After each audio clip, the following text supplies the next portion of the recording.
Hello student, इस class में आप लोग का स्वागत है। आज क्लास में हम लोग समझेंगे क्लास 11 का सीक्वेंस एंड सीरीज एक्सरसाइज 9.3, जिसमें हम लोग कंप्लीट कर चुके थे क्वेश्चन नंबर 25 तक। और आज हम लोग देखें क्वेश्चन नंबर 29 से। तो 29 ना ध्यान देने पहले हम लोग को समझना पड़ेगा कि दो संख्या के बीच ए और बी के बीच कहेगा अर्थमेटिक मीन बताओ। अर्थमेटिक मीन मतलब समांतर माध्य। तो समांतर माध्य का फॉर्मूला क्या हुआ था कि a plus B by two, ए फॉर्मूला होता है। फिर कहेगा a और b के बीच, a और b के बीच ज्योमेट्रिकल मीन। तो a और b के बीच ज्योमेट्रिकल मीन मतलब जी एम बराबर क्या पढ़े हम लोग, formula under root A B. ए फार्मूला हम लोग पढ़े, ये हम लोग समझ चुके थे। अब देखो ए थ्योरम ये सब हम लोग को प्रूफ किया हुआ है। अब देखो क्वेश्चन नंबर क्या ना 29 में ध्यान देंगे। 29 में क्या कर कि ए तथा जी दो धनात्मक संख्याओं के बीच, तो दो धनात्मक संख्या मान लीजिए यहाँ पे दो धनात्मक संख्या क्या है, ए और बी है। दो धनात्मक संख्या मान लीजिए ए और बी, क्रमशः समांतर माध्य तथा गुणोत्तर माध्य। मतलब ए समांतर माध्य है और जी गुणोत्तर माध्य। मतलब ए दो संख्या के बीच समांतर माध्य का फॉर्मूला क्या, ए एम क्या दिया हुआ ए, और फिर जी एम गुणोत्तर माध्य क्या दिया हुआ है, जी ए दिया हुआ। इसका मतलब तब करा तो सिद्ध करो कि संख्याएं, ए संख्या करा ना संख्याएं कि ए और बी ए प्लस अंडर रूट क्या ना प्लस माइनस अंडर रूट ए प्लस जी इंटू ए माइनस जी है, ए साबित करो। तो ये हम लोग साबित कैसे करें, इसको साबित करना आसान है। क्या करो ना कि ए साबित करने के लिए करा, मतलब ए और बी बराबर इतना होगा ए, मतलब ए और बी संख्या ए है, ए साबित कीजिए। तो इसको साबित करने के लिए क्या ना ए एम, तो ज्योमेट्रिकल मीन क्या ना फॉर्मूला होता है ए प्लस बी बाई टू बराबर ए। तो ए प्लस बी बराबर क्या हो जाएगा ना 2a। और यहाँ पे ना जी एम का फॉर्मूला ज्योमेट्रिकल मीन बताया गया अंडर रूट ए बी बराबर जी। तो दोनों दोनों क्या कर दो स्क्वायर, तो ए बी बराबर क्या ना जी स्क्वायर हो जाएगा, जी स्क्वायर ए आ गया। तो इस तरह का हम लोग कर लेंगे। इसको इक्वेशन आप फर्स्ट मान सकते हैं, इक्वेशन इसको फर्स्ट, और इसको इक्वेशन क्या ले लीजिए सेकेंड। हाँ, अब क्या करो ना इसमें अपने से a माइनस बी के होल स्क्वायर कर दीजिए। तो a माइनस बी की होल स्क्वायर क्या फार्मूला होता है, तो a प्लस बी के होल स्क्वायर और माइनस में 4ab, ए भी फार्मूला होता है और ए भी होता है, ए लगा दिए। अब देखो a प्लस बी की होल स्क्वायर, ए प्लस बी का मान दिया हुआ क्या 2a, रख दो स्क्वायर और माइनस 4 ए बी बराबर लिख सकते हैं जी स्क्वायर। क्या लिख सकते, जी स्क्वायर ए लिख दे। तो बन गया ए माइनस बी के होल स्क्वायर। तो ए माइनस बी के होल स्क्वायर, ए स्क्वायर मतलब दो दूनी 4 और ए स्क्वायर माइनस में 4 जी स्क्वायर, ये हो गया। इसको रफ कह लेते हैं यहाँ से, देखो अब ये क्या करो ना कि स्क्वायर को इधर भेज दो, तो ये आ जाएगा ए माइनस बी बराबर under root 4a square minus में 4g स्क्वायर, नहीं और a स्क्वायर इधर जाएगा तो 4a square minus 4g square. इसको लिख सकते हैं a माइनस बी बराबर, इसमें क्या ना 4 कॉमन है, 4 का रूट क्या हो जाएगा 2, तो मिल जाएगा a स्क्वायर और माइनस में g स्क्वायर, ये हो गया। इसको मान लीजिए समीकरण क्या थर्ड। अब क्या करो, इक्वेशन फर्स्ट प्लस में इक्वेशन थर्ड को जोड़ दीजिए। इक्वेशन फर्स्ट और प्लस में इक्वेशन थर्ड को ऐड कर लीजिए। तो ऐड ना इक्वेशन फर्स्ट में a प्लस बी बराबर क्या दिया हुआ 2a और फर्स्ट, और a माइनस बी बराबर 2 अंडर रूट और a स्क्वायर और माइनस में जी स्क्वायर, ए आया हुआ। अब इक्वेशन क्या है सेकेंड है। अब इसको जोड़ लो तो बी कट जाएगा और ए कितना आ गया 2a बराबर में 2a प्लस में 2 अंडर रूट ए स्क्वायर माइनस में जी स्क्वायर। अब ये 2a को रहने दो कॉमन है, दो कॉमन लेंगे तो a प्लस में अंडर रूट ए स्क्वायर माइनस में जी स्क्वायर, हो गया।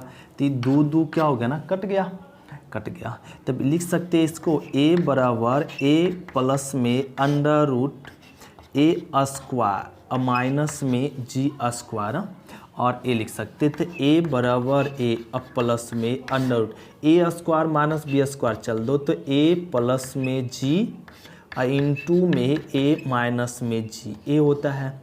तो a ना एक संख्या निकल गया और a बराबर, और हम लोग क्या निकालेंगे b। तो संख्या a मतलब दो संख्याएं माने थे, a बराबर निकल गया, अब क्या निकालेंगे b। अब b निकालने के लिए क्या कर दो कि इक्वेशन फर्स्ट माइनस सेकेंड कह लो। तो इसको पहले नोट कर लेते, फिर इक्वेशन सेकेंड माइनस फर्स्ट करते हैं। जल्दी से कॉपी कर लेते, कॉपी हो गया तो स्कैन करो जल्दी से। तो इसको यहाँ से ना रफ कह लेते, ध्यान देंगे, और a यहाँ से हम लोग रफ कह लिए। अब क्या कर दीजिए, इक्वेशन फर्स्ट माइनस में थर्ड, अब थर्ड, तो इक्वेशन फर्स्ट में क्या दिया हुआ था, a प्लस बी बराबर में 2a, और इक्वेशन फर्स्ट, और थर्ड में क्या दिया हुआ था, थर्ड में यही है a माइनस बी बराबर 2 under root a square minus g square third. अब इस सब्ट्रैक्ट करेंगे, माइनस प्लस माइनस, तो a कट गया, b कितना हो जाएगा 2b बराबर में 2a minus 2 under root a square minus g square. तो 2b, इसमें दो कॉमन है, दो कॉमन ले लो, a minus under root a square minus g square, दो दो काट दो, तो b बराबर a माइनस अंडर रूट, इसको भी तोड़ दीजिए, a प्लस में g और इंटू में a माइनस g। तो ये ना दोनों संख्या लिख दो, तो दो संख्या, तो इसका ना संख्याएं क्या हो जाएगा ना, ए और b दोनों सेम है, तो इसको लिख सकते हैं ए प्लस में है और ए माइनस में, प्लस माइनस अंडर रूट ए प्लस में g और ए माइनस में g। यही हो गया आंसर, यही हम लोग को प्रूफ करना था। तो ये हो गया क्वेश्चन नंबर 29। अब हम लोग समझते हैं क्वेश्चन नंबर 30। जल्दी से इसको कॉपी कर लेते, फिर समझते 30। तो क्वेश्चन नंबर हम लोग समझेंगे 30, ध्यान देंगे। क्वेश्चन नंबर 30 समझने वाली क्वेश्चन है, इसमें थोड़ा भी कहते हैं समझ नहीं आएगा। कराना किसी कल्चर में, कल्चर मतलब नाली ओली में गंदगी दिखा हुआ, वहाँ कल्चर में बैक्टीरिया की संख्या प्रत्येक घंटे, क्या ना, प्रत्येक घंटे पश्चात दुगनी हो जाती है। मतलब एक घंटा के बाद दूसरा घंटा क्या ना दुगना हो जा रहा है। यदि प्रारंभ में उसमें कितना 30 बैक्टीरिया, शुरू में 30 बैक्टीरिया, मतलब कोई यहाँ पे समझ लो इस तरह से क्या ना नाली है और यहाँ कल्चर है। इस कल्चर में शुरुआत में कितना बैक्टीरिया है, 30 बैक्टीरिया है, 30 बैक्टीरिया। और उसके ना एक घंटा पश्चात, एक घंटा मतलब अभी तो शुरुआत में है, इसमें कोई घंटा नहीं है, 0 टाइम हुआ, फिर एक घंटा बाद दुगना हो जाता है, क्या ना, इसके दुगना हो जाता है लो, और ये दुगना हो गया, मतलब एक घंटा बाद, एक घंटा बाद हुआ ना, एक घंटा बाद क्या हो जाएगा, दुगना हो गया। तो एक घंटा बाद मतलब 60 बैठ गया, फिर उसके बाद भी दूसरा घंटा, तो दूसरा घंटा फिर इसी के दुगना हो जाता, तो 60 का दुगना क्या ना 120, और फिर उसके बाद तीसरा घंटा, तीसरा आवर, तो तीसरा आवर क्या हो जाएगा 12 240। इस तरीके से क्या ना बढ़ते जा रहा है। तो बैक्टीरिया उपस्थित थे, तो बैक्टीरिया की संख्या दूसरे, चौथे तथा 90 घंटे क्या होगा बताओ। एक करा ना दूसरे घंटे, पहले तो दूसरा घंटा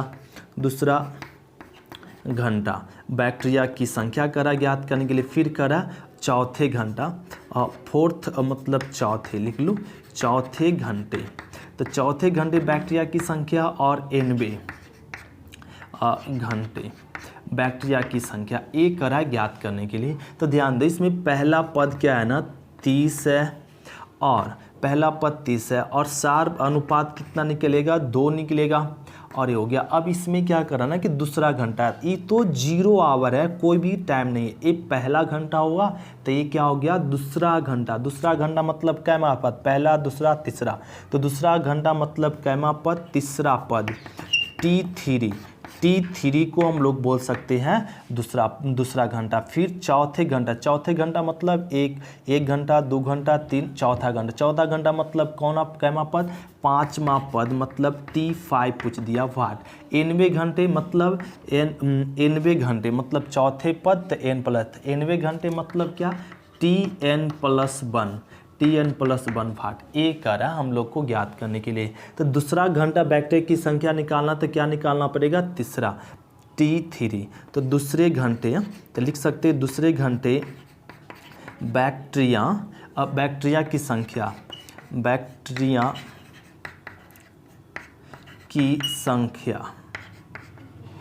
तो दूसरे घंटे बैक्टीरिया की संख्या मतलब क्या, T3 मतलब फॉर्मूला क्या हो जाएगा, AR²। ए का मान रख दो ना 30 और 30, आर का मान रख दो ना 2 का स्क्वायर, तो 2 दूना 4, 4 तिया 12, तो 120। तो 120 बैक्टीरिया होगा जो हम लोग यहाँ देख भी रहे हैं। उसी प्रकार चौथे घंटे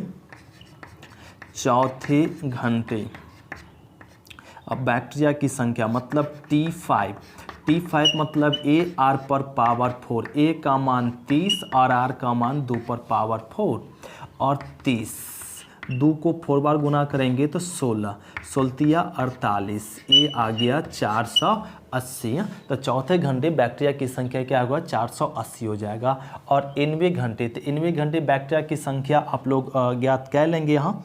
और 90 घंटे मतलब Tn+1 मतलब AR पर पावर n, AR पर पावर A का मान कितना 30 और R का मान क्या ना 2 पर पावर n, यही हो जाएगा आंसर।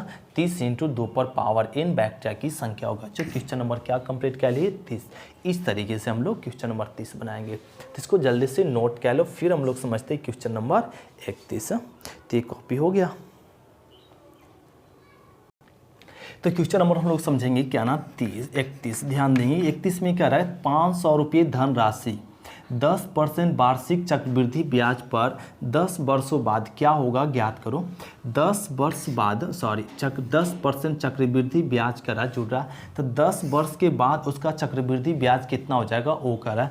तो शुरुआत में कितना है, 500 रुपया है, कितना है 500 रुपया शुरुआत में। फिर उसके बाद उसका चक्रवृद्धि ब्याज जुड़ रहा था, एक प्रथम साल मतलब एक कोई टाइम नहीं है, मतलब प्रारंभ धनराशि। तो प्रारंभ धनराशि कितना करा है 500 रुपया से। फिर उसका चक्रवृद्धि ए ना पैसे लिया और ना पहला प्रथम साल तो प्रथम वार्षिक वर्ष, प्रथम वर्ष इसको लिख सकते हैं प्रथम वर्ष। तो प्रथम वर्ष उसका क्या ना 500 का चक्रवृद्धि ब्याज क्या हो जाएगा 500 + 510 बटा क्या हो जाएगा ना यहाँ पे 500 100। तो ये ना 500 बटा में 500 बटा क्या हो जाएगा ना यहाँ पे 10 हो जाएगा। 500 बटा में 500 बटा में 10, ये आ गया इसका चक्रवृद्धि ब्याज, राइट है। अब इसको ना इसमें कॉमन ले सकते हैं, यहाँ पे ले लेते हैं कॉमन। 500 कॉमन है तो क्या बच गया यहाँ पे 1 + 1 बटा 10 और कॉमन ले सकते हैं 500 और यहाँ पे 1 + 1.1/10 को लिख सकते हैं 0.1 s लिख सकते हैं 0.1। अब इसको जोड़ दो तो जोड़ेंगे तो क्या आ जाएगा ना 500, यहाँ लिख देते 500 और इंटू में 1.1 ए आ जाएगा। तो प्रथम वर्ष का चक्रवृद्धि ब्याज क्या हो जाएगा 500 × 1.1, इतना रुपया होगा, नहीं इतना रुपया। अब ये देखो दूसरे वर्ष, तो दूसरे वर्ष चक्रवृद्धि ब्याज क्या हो जाएगा, दूसरे वर्ष चक्रवृद्धि ब्याज हो जाएगा 500 अब प्लस में इस क्वेश्चन को ऐसे लो, प्रारंभ में नहीं 500 रुपये धनराशि को एक प्रारंभ में नहीं, इसको लिख दो प्रथम वर्ष धनराशि मान लो 500 रुपया। इसको ले लो ना दूसरे वर्ष उसका चक्रवृद्धि ब्याज कितना हो जाएगा और ए आ जाएगा और इसमें जुड़ जाएगा 500 इंटू में 1.1 रुपीज़। फिर क्या ना ये तीसरे वर्ष लिख लो, तीसरे वर्ष क्या हो जाएगा ना 500 इंटू, अब चक्रवृद्धि ब्याज फिर जुड़ जाएगा क्या ना 1 इंटू 1 और गुना हो जाएगा ना 1 इंटू 1 से, ये चक्रवृद्धि ब्याज ये तीसरे साल हो गया। अब इसी प्रकार से अब हम लोग चलेंगे यहाँ पे नहीं तो इसको ना प्रारंभिक धनराशि 500 ए प्रथम वर्ष, और प्रथम वर्ष इतना और दूसरे वर्ष वार्षिक ब्याज इतना हो जाएगा। अब इसी प्रकार तीसरे वर्ष धनराशि क्या हो जाएगा ना 500 इंटू में 1.1 इंटू 1 इंटू में 1.1 ये आ जाएगा। इस तरीके से बढ़ जाएगा यहाँ पे। अब देखो यहाँ पे चौथे वर्ष, तो चौथे वर्ष क्या हो जाएगा यहाँ पे धनराशि, चौथे वर्ष हो जाएगा 500 इंटू में यहाँ पे तीसरे वर्ष हुआ तो 3 हुआ, और चौथे वर्ष हो जाएगा तो क्या लिख सकते हैं यहाँ पे 1.1 पर पावर क्या ना 4 लिख सकते हैं। यहाँ देखो ना तीसरे वर्ष मतलब 1 2 3 तो 3 लिख सकते हैं यहाँ पे, दूसरे वर्ष मतलब 1.1 की होल स्क्वायर लिख सकते हैं। तो चौथे वर्ष उसका वार्षिक ब्याज क्या हो जाएगा 500 इंटू 1.1 पर पावर क्या 4। इसी प्रकार डॉट 10वें वर्ष, कैमा वर्ष 10 वर्षों बाद 10वें वर्ष चक्रवृद्धि ब्याज, 10वें वर्ष चक्रवृद्धि ब्याज क्या हो जाएगा 500 इंटू 1.1 पर पावर 10, ये हो जाएगा आंसर। तो इस तरीके से हम लोग क्वेश्चन नंबर क्या ना 31 बनाएंगे। तो 31 में हम लोग समझ गए कि क्या ना कि 500 रुपये धनराशि 10% वार्षिक ब्याज चक्रवृद्धि ब्याज पर वो क्या ना 10 वर्ष बाद क्या होगा 100। तो प्रारंभ में उसको क्या ना कितना था 500 रुपया था, और 500 का 10% चक्रवृद्धि ब्याज, तो 1 साल बाद तो प्रथम साल उसका चक्रवृद्धि ब्याज क्या हो जाएगा ना 500 और प्लस में इसका चक्रवृद्धि ब्याज जोड़ लो, तो ये आ गया 500 इंटू 1.1 रुपीज़। फिर दूसरे वर्ष उसी का चक्रवृद्धि ब्याज हम लोग ऐड करेंगे, तो फिर यही ना इतना ही चक्रवृद्धि ब्याज फिर से बढ़ जाएगा, तो इसको गुना के लिए डबल हो जाएगा इसका, तो गुना के लिए फिर तीसरे वर्ष भी इसी का क्या ना ट्रिपल हो जाएगा तीसरे वर्ष, तो ट्रिपल। चौथे वर्ष इसी ब्याज का क्या ना ट्रिपल हो जाएगा। इसी प्रकार 10वें वर्ष का चक्रवृद्धि ब्याज 1.1 का कितना गुना हो जाएगा 10 गुना हो जाएगा। इस तरीके से हम लोग क्या निकालते चक्रवृद्धि ब्याज। तो ये हो गया क्वेश्चन नंबर क्या 31। अब हम लोग लास्ट क्वेश्चन देखते हैं, क्वेश्चन नंबर इसका 32। तो इसको नोट क्या लेते हैं, तो नोट हो गया। देखिए क्वेश्चन नंबर क्या ना 32 में क्या करा है कि यदि किसी द्विघात समीकरण के मूल के समांतर माध्य और गुणोत्तर माध्य क्रमशः 8 तथा 5 है तो द्विघात समीकरण ज्ञात करने सो कहते हैं। यहाँ पे मान लो ना यहाँ पे क्या ना कि दो समांतर माध्य, दो संख्याएं, तो दो संख्या क्या a और b है। अब ये दो संख्या मान लिए, दोनों संख्याओं का क्या ना मूल, दो संख्याओं का मूल मान लिए, दो संख्या का मूल ना ए मान लिए, मूल क्या है ना द्विघात समीकरण के मूल ए ऐसे मान लो इसमें। तो द्विघात समीकरण के मूल a एंड b है, a और b है, और यही दो मूल के बीच समांतर माध्य और गुणोत्तर माध्य क्रमशः a तथा b है। तो इसके ना समांतर माध्य मतलब am दिया हुआ 8 और gm दिया हुआ है 5, और फिर करा समांतर माध्य किसके, ये द्विघात समीकरण के मूल के बीच समांतर माध्य। तो a और b a मूल मान चुके, तो a और b के समांतर माध्य क्या फॉर्मूला हो जाएगा a प्लस b/2 बराबर 8। ज्योमेट्रिकल मीन क्या हो जाएगा √ab बराबर 5। तो यहाँ पे a प्लस b बराबर 8 दूना 16 और a प्लस b बराबर 25, नहीं या दोनों तरफ पर कह ली, तो a मिल गया ए बी बराबर में 25, a आ गया a प्लस b बराबर 16 और ए बी बराबर 25, a आ गया।